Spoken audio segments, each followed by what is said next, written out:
দেখো বন্ধুরা, আজকে আমি নামাজ পড়ায় জলসা, তা সেখানেই ফুচকা নিয়ে চলে এসেছি। দেখো মেলাটা, ছোট্ট মেলা হচ্ছে। এই দেখো আমি ফুচকা নিয়ে এসেছি বন্ধুরা,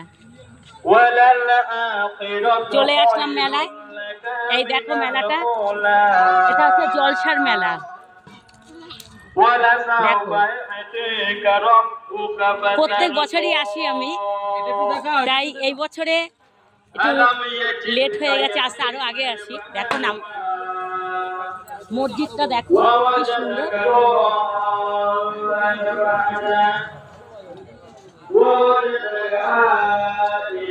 খুব সুন্দর সবকিছুই এসছে। মেলাটা এমনি খুব ছোটখাটো, বেশি বড় হয় না। দেখো এই অবধি থাক, আর বেশি দেখাতে পারলাম না, অনেক বড় ভিডিও হয়ে যাবে। আর রাখছি।